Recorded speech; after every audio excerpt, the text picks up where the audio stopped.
Let me tell you of the days of high adventure.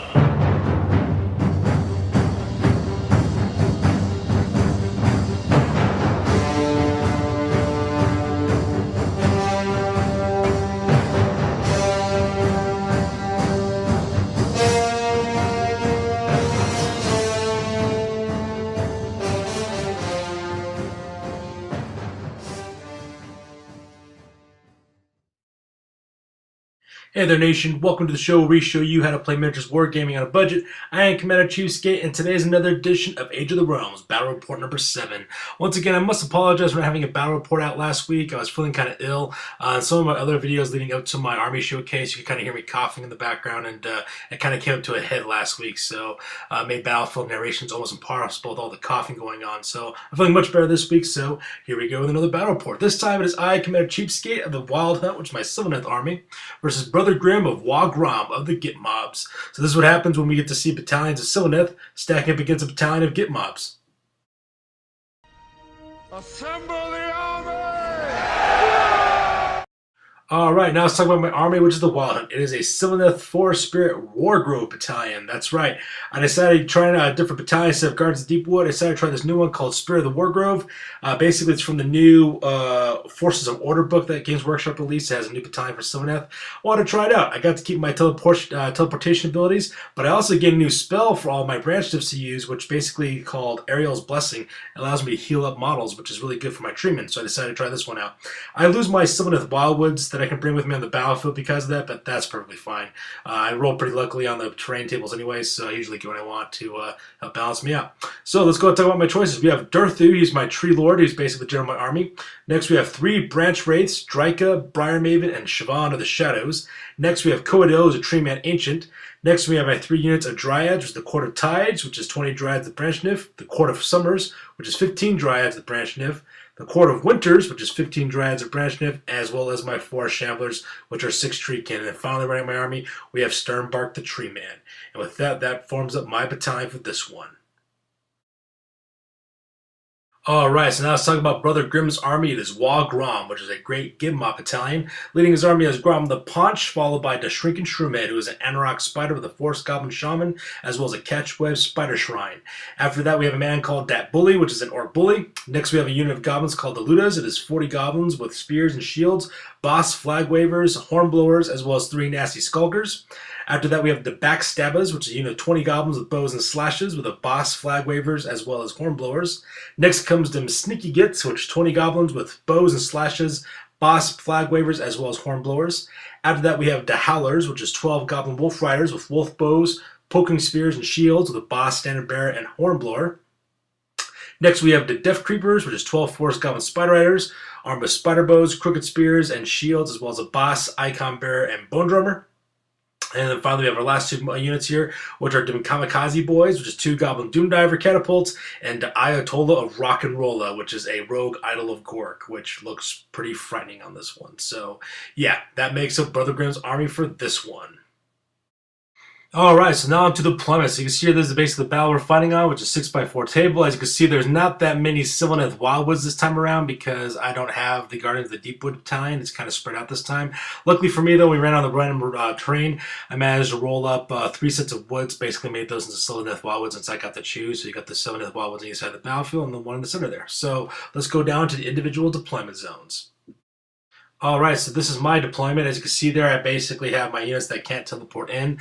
I have my unit, my 4 Shambler, which is my 6 Tree King, as well as my 3 Branch Wraiths, Sylvaneth of the Shadows, as well as Briarmaven and Drika, and then I also have Durthu there as well. And the reason why I haven't deployed on the battlefield is so that way he can start using his tree singing abilities and bring in some Sylvaneth Wildwoods to help kind of defend my army. So that's deployment on my side.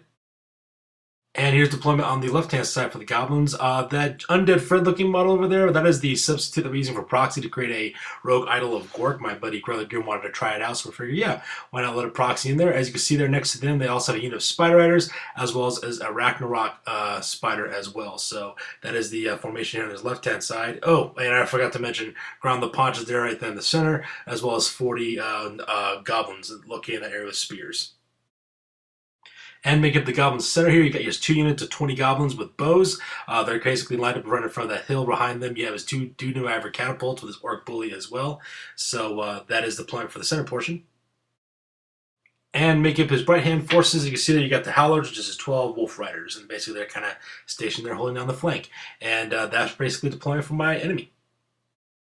And since I finished deploying first, I get the first turn. So this is Sylvaneth turn number 1. And because my opponent has a third or more models than I do for my objective is to take out the Ayatollah of Rock and Rolla, which is this massively huge idol of Gork. The thing has 16 wounds, so it's going to be kind of hard or rough to do that. So after that, we decided to go on the command phase. You can see right there in the center of the photo, Dirthu summons up a whole new Sylvaneth Wildwood there, right there, kind of slow down my opponent's advance in that location. And then basically my 3 Dryads, they basically just cast Arcane Shielding on overall my units. So my Dryads have a +1 to save. Same thing with my Treekin, same thing with Dirthu, which is going to be kind of helpful because with a lack of force, I really have to worry about shooting for this first phase. So that makes it the command phase for this one. And since I have nothing else going on with my army, we basically go on to Goblin's turn number 1. So you can see in this photo here, basically he just sends everything moving as quickly as he can. Unfortunately for him, he couldn't run with his Spiders, Riders, or his Enrock Spider because he would have taken damage if he rolled 1s running across the Sylvaneth Wildwood, so basically he's moved up as quickly as possible. He also moved up his massive unit of 40 goblins as well as Grom the Paunch to add support, and he basically has random movement for the Idol of Gork, so that guy just kind of trumples forward a little bit as well. So that is movement on this side, and as well as for the command phase in this part, he also used his Spider Catchweb spell. That's the one that gives him a bonus to his poison attacks, and he gives it to his Spider Riders. So they have a +5 to inflict mortal wounds, which is kind of scary on this part. Command in this part of the board is kind of pretty simple. Basically gives his Grom ability where basically all of his goblin units within 10 inches of him get a reroll for failed hit wounds. Sorry, not to hit. Failed to hit, not failed to wound rolls on that one. So basically he just sends his army forward as quickly as possible. He runs up his goblin archers as quick as he can. He basically rolls like a 1, I think is what it is. So they only move up 5 inches as well towards the middle of the Sylvaneth Wildwood. As you can see on the right-hand side, basically he runs his goblin wolf riders as quickly as possible as well. They skirt past the forest and basically set themselves up for a wonderful flank charge into the right side of my army. So that is movement as well as command on this side of the board. And since my opponent is out of range for both charges as well as shooting, we roll off for initiative, and I get the next turn. So now we're on to Sylvaneth, turn number 2. And as you can see here, this is kind of like the beginning of the command phase. As you can see, I have Dirthu use his Tree Sing ability, bring up another Sylvaneth Wildwood, kind of spread there, like there in the center, so that way you can occupy both sides of there. That way I have a nice little cluster of trees to help support defense for my troops when the time comes. After that, 2 of my branch wraiths use Rouse to War ability to summon up 5 Dryads apiece. I set them up on the flanks there to kind of intercept the Spider Riders as well as the Wolf Riders, so that way they can't charge into the flanks of my forces. The last branch wraith uses Arcane Shielding on the Treekin and gets that taken care of as well. So this is the command phase for this side. And with command out of the way, we go directly into the move phase, and then I start teleporting my forces in. So as you can see here, basically I just start loading in all my units of Dryads as well as Treemen to kind of occupy forces, as well as teleport Dirthu at the same time. So you can see on the left-hand side there, I got Dryads stationed right there as well. I got Dryads in the center with Coadil right there in the center as well. I got Dryads on the right-hand flank with Sternbark as well. And as you can see on the far right-hand side, I got Dryads stationed in that forest for a rear charge onto those Wolf Riders. So that is movement for me. Here's a close-up on the left-hand flank. As you can see there, I have my Court of Winters parked right behind my newly summoned Dryads in order to act as a buffer for when those Spider Riders come in charge. I set Dirthu on the left-hand flank to kind of deal with that Ayatollah of Rock and Rolla when he gets up close, because that's my objective for this battle. As you can see on the right-hand side there, I got their Treekin kind of moved up as well, holding the center turn, ready to receive the charge from the Anorak Spider, as well as Coadil right there in the center to kind of lend magical support. And as you can see on the right-hand side, you can see my other unit of Court of Summers kind of lined up in the center there to kind of deal with the goblins coming their way. And as you can see right on the right-hand side, as I said before, I got my Court of Summers there in the center to deal with those unit of 20 goblins coming their way. I also got Sternbark also located there as well as my 5 Dryads. And as you can see behind those Wolf Riders, I got my other one, the Court of Tides, which is my 20 Dryads in that forest there to kind of swoop around the flank and get the goblins and maybe the Goblin Wolf Riders in the rear. That's the kind of the hope I'm going there with, kind of like a surround and pound. And plus, with all these forests around, they get cover save bonuses as well, -1 to hits, maybe because of their blessings of the ancients. Then plus if I cast any spells, basically the forest come alive and strike back. So it's all really good kind of defensive kind of strategy I'm going with in this battle. So yeah, that pretty much makes up my movement phase. Shooting phase in this part was pretty lackluster. Both Coadil as well as Sternbarg missed with all their shots and didn't really cause any wounds. Durthu, I managed to plink off one Spider Rider using his Lamentations to spare, but for the most part, that's basically the shooting phase. Not much really happened there. I'm not planning on charging my opponent, so I don't do a charge phase because I wanted to charge into me, so that way he can fight on my terms, on my ground, of my choosing. And since I'm not charging, there's no combat phase. So with that being said, my turn is over. With my turn over, we go to Goblin's turn number 2 for the command phase. You can see here, Grom the Paunch uses his Grom ability, so that way all of his Gitmob units within 10 inches of him get rerolled to hits. So you can see the sticky notes behind all those units. He's planning on charging his forces in as quickly as possible, so he wants to get those bonuses. So that's command phase on this side. Command phase on this side of the board is actually kind of interesting. He uses Catchwood Spider Shrine's ability again in order to give +1 bonus to his poison attacks for Spider Riders. So that part was kind of nice. And he also cast Arcane Bolt, which he got off and hit on Coadil, got 3 more wounds that way. But because he's behind a Sylvaneth Wildwood and because he's in range, basically the woods at the roll, I roll a 5, they come alive, they inflict 3 wounds onto, mortal wounds, onto their Arachnarok Spider, and he also loses another Spider Rider in the process of doing that because they're in range of the Sylvaneth Wildwood. So even when I'm losing, I'm winning because my opponents are casting spells right next to that. Oh, I also got to mention the Goblins also lose 3 more Goblins with Spearmen on the right-hand side there as well. So that's pretty awesome. So that's command phase for this one.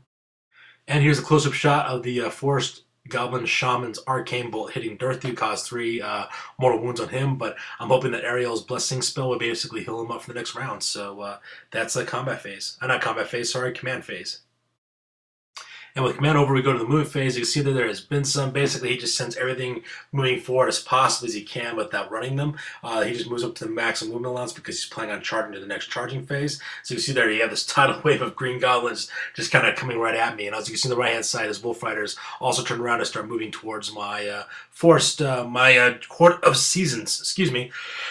Excuse me. Still have that little bit of that cough left. With his Court of Seasons heading towards that forest area as well. So that is moved for this side.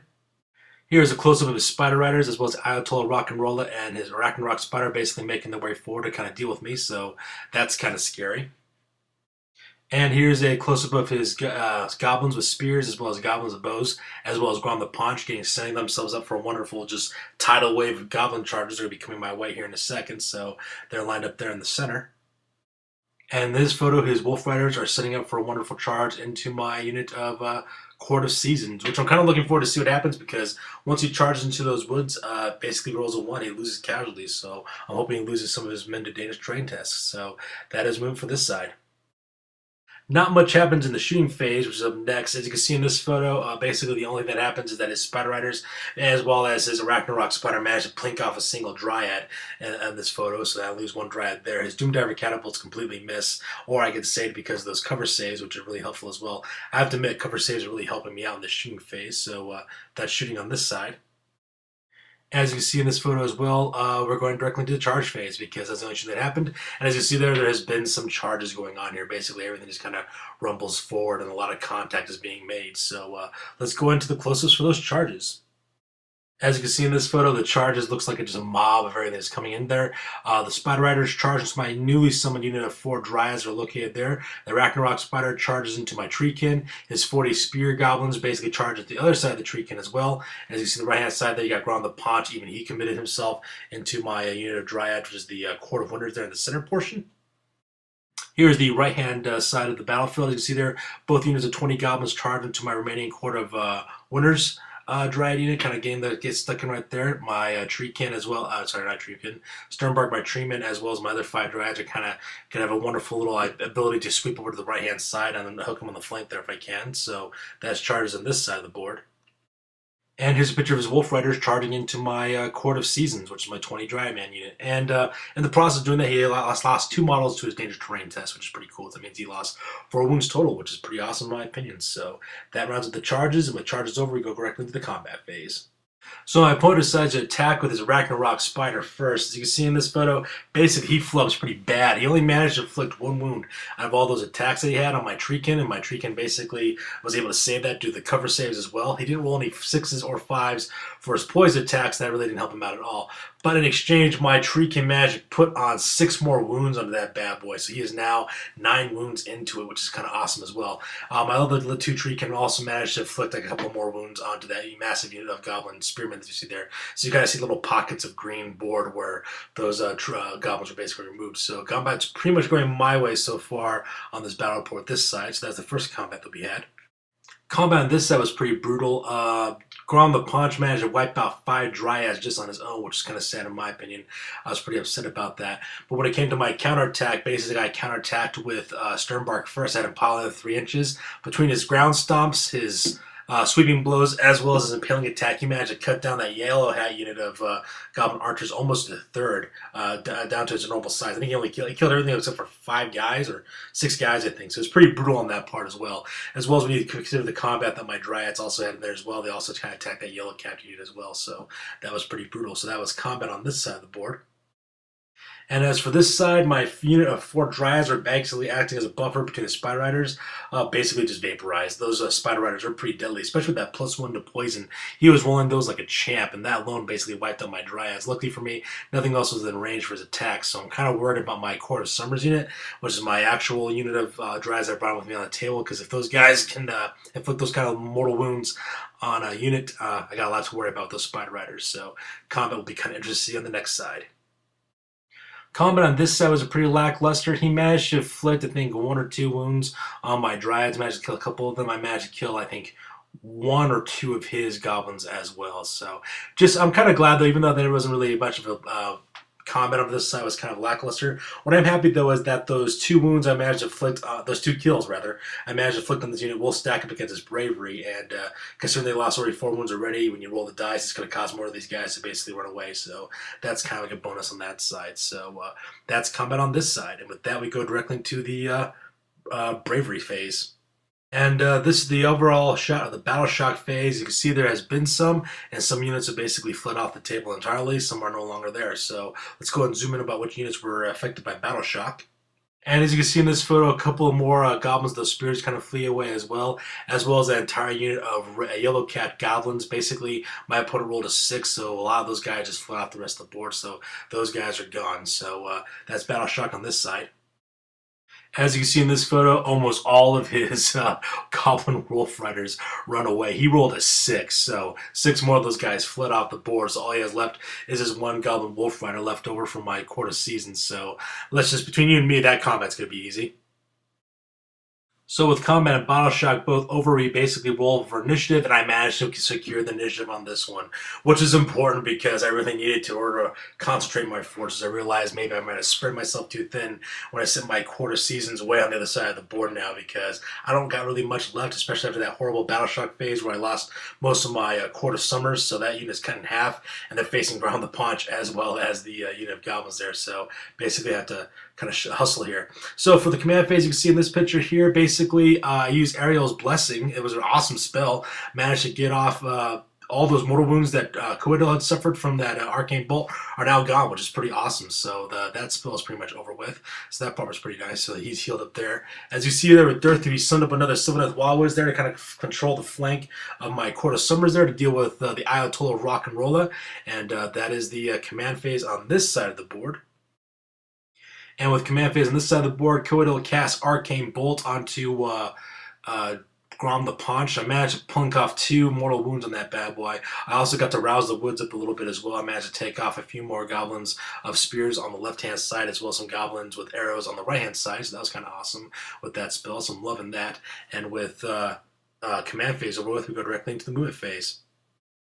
So you can see the movement phase here. Basically, I moved Dirthu up through those Sylvaneth Wildwoods to kind of set himself up to a charge record to the Ayatollah Rock and Rolla. That guy's my objective for this entire battle. If I can beat him, I will win the battle, so that's kind of cool.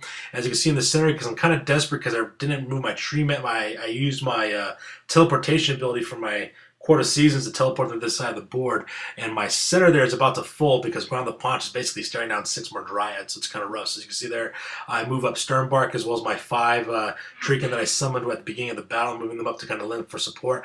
I also send Coidel straight at Grom the Paunch as well because I basically need to plug that gap before the goblins succeed it. So, and then basically I move all my other units to kind of get themselves ready for a charge for the next phase and still be within the confines of the cover from all the Sylvaneth Wildwoods that I summoned up. This picture is kind of like a combining of shooting as well as charge phase, because I really forgot to take a picture of the shooting phase. And the reason why is because the only guy who basically did anything was Dirthy. Managed to put 2 more wounds onto the Ayatollah of Rock and Rolla, so that was about it. And with the charge phase, as you can see here, basically Dirthy charges into the Ayatollah of Rock and Rolla for combat, the next combat phase. I'm feeling pretty confident on this one, although that Rock Idol will basically destroy things if I don't take him out first. As you can see in the bottom of the page in the center, my Court of Summers kind of charges into the Spider Riders as well. As you can see on the far right hand side, Coetal charges into Grom the Paunch for that one. So that is charge and shooting on this side of the board. And charge and shooting on this side of the board, as you can see, shooting was pretty much non-existent on this side, but Coetal charged into Grom the Paunch, as well as my Sternbarky charged into the rear of those goblins with the bows, as well as my unit of summoned 5 Dryads from in the beginning of the battle. They kind of hit the flank as well, so basically we have those goblins nice and surrounded now, and then Coetal's going to take on Grom the Paunch 1-on-1 style. So that is the charge on this side. And with that out of the way, we go directly into combat.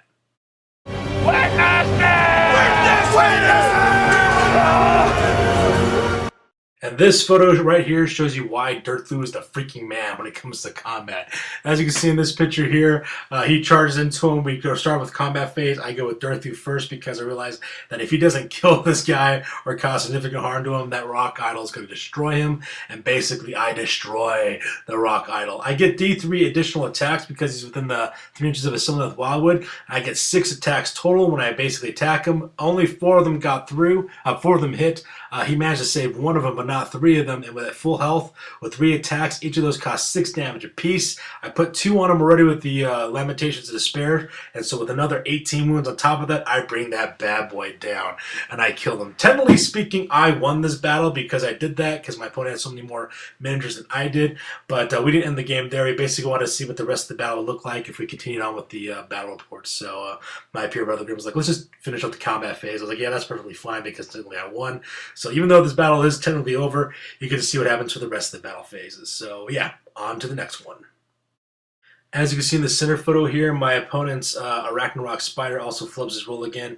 Managed only to inflict 1 more wound onto, managed not to inflict any wounds really onto my Treekin. He did inflict 1, but I managed to save that with my save roll with plus the Arcane Shielding and cover save on that one. So that was kind of cool on that part. I managed to put 2 more wounds onto that Arachnarok Spider. I managed to kill also 6 more Goblin Spear Wielding Goblins as well with my other Treekin. So that is a combat on this side of the board.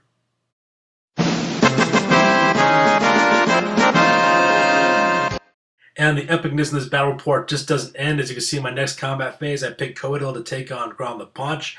Basically, his sweeping blows managed to bring that guy down to, I think, 2 wounds left is what he basically had left after I got done hanging with sweeping blows. I then go with my Impaling Claw attack, inflict a wound. I roll a die where it basically says if you roll a die -1, whatever remainder basically kills your opponent. I rolled a 6, -1 makes it 5 more wounds, and I basically just destroyed Grom the Paunch. He was unable to save any of those bad boys, so that was pretty freaking epic. So Treemen are the beast in this game, in this army. So that was pretty awesome as well. So not only did I kill my Ayatollah of Rock and Roll that I needed to do in order to win this battle, I also killed the general as well, which means the command phase is going to be kind of next to worthless for my opponent. So that was just freaking awesome. So that's combat there in the center.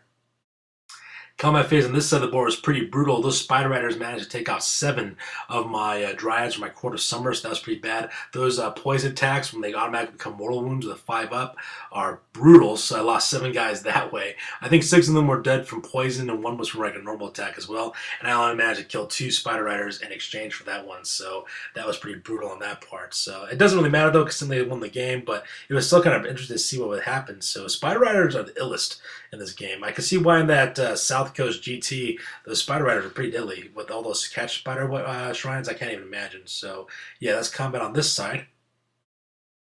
And as you see in this photo, my Dryads as well as Sternbark curb stop those red-capped goblins, basically send them back to the Underworld with their combined attacks. So that's pretty much combat on this side of the board.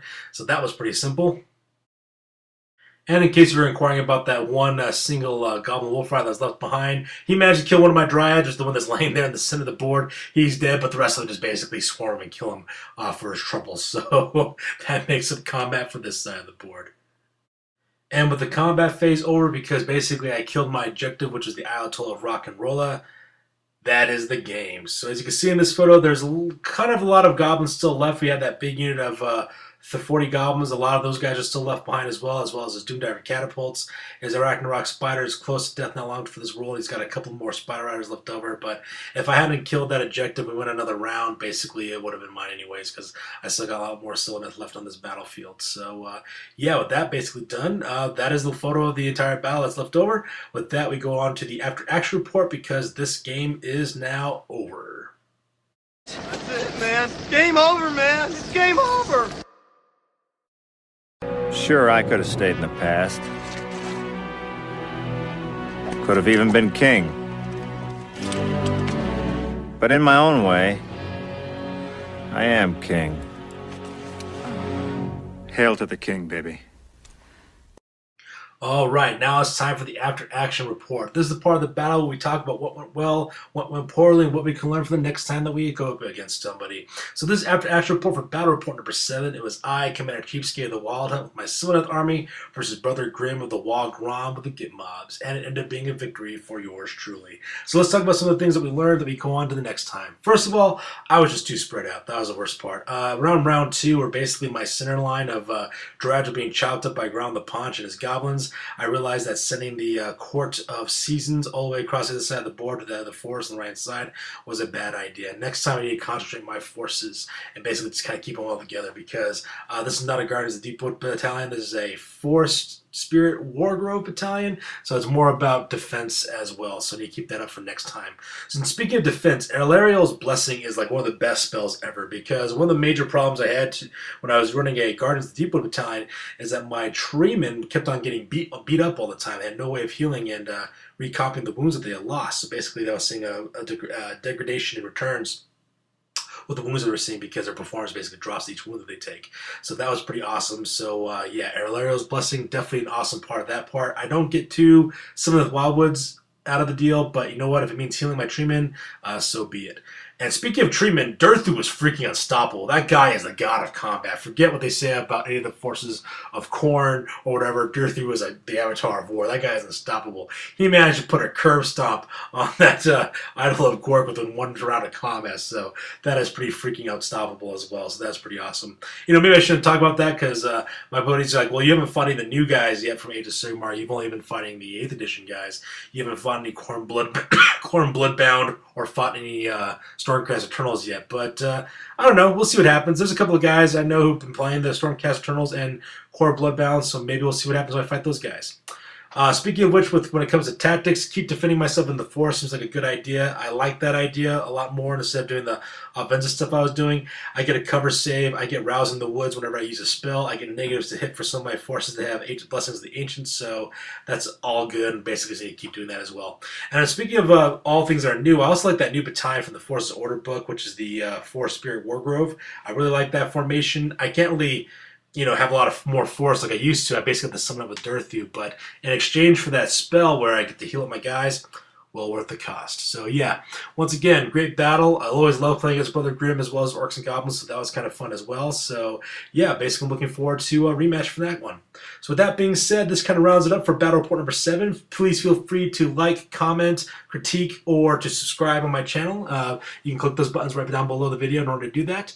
And yeah, on to the next one. So see you guys later. Goodbye.